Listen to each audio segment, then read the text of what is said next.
and welcome to today's video. I'm Ria, wedding stationery designer and stylist, and I love helping couples like you have fun while you plan your wedding. In today's video, I'm going to be chatting all about where to start when it comes to choosing your wedding stationery. It's a hot topic. There is so much to say about stationery, so I thought it would be a great place to start to help you get the wheels turning. First thing that I would recommend you do is to start yourself a Pinterest board so that you can start to collect all your stationery ideas that you really like. So when you're searching for things, just save things that you're drawn to, and then after a little while you will begin to notice a common thread throughout all the things that you save. So the things to look out for are the colours that you're drawn to. You can tell a lot from the things that you're saving, like is it quite minimalistic or is it quite colourful? I also notice that you save a lot of the same sort of finishing touches like wax seals or ribbon or twine, lots of little things that add character to the stationery that you're fond of. This will help you start to build a picture of what kind of stationery will be suitable for the style of wedding that you want. It's really important when choosing your first pieces of stationery, like your save the dates and your wedding invitations, that they align with your wedding style, because these are the first thing that your guests are going to see. So it really needs to set the tone when your guests receive them so they know kind of what to expect. The next thing that I would start to do to prep you for getting your stationery sorted is to start collecting those all-important addresses from all your guests, like all their details that you think you're going to need as you go through the planning process. If you have everything on a spreadsheet from the very beginning, then this is really going to save you a lot of time. So when it comes to sending out your save the dates or invites, you are ready with everything so that you can sit down and do it all in one go. So I would suggest collecting all those addresses, phone numbers, email addresses. You can quickly get things sent out when you want to. So the next thing that I would do is start planning out your stationery budget a little bit.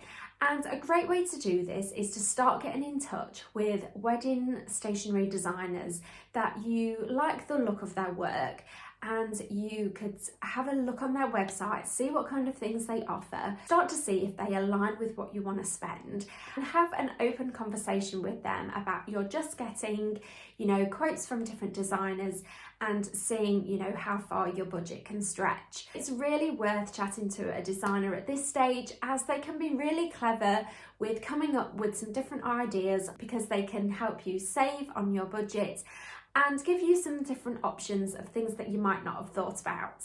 So this ties in with the next step, which is working out exactly what you need.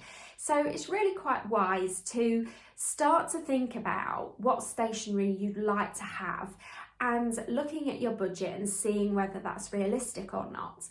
You have to be honest with yourself, and there may be things that you will have to cut back on just so that you can have something else. A good example of this is that at the start of wedding planning, everybody falls into the trap of thinking they need to send out save the dates, when in actual fact your wedding might not really need save the dates. And this might be because you're having a smaller wedding and a lot of the family and friends that are coming, you can just tell them. You haven't got to send out save the dates to announce the wedding. It's a little bit like invitations. You don't have to necessarily send an invitation to all of your family members, because, you pretty much know that your family are going to be there.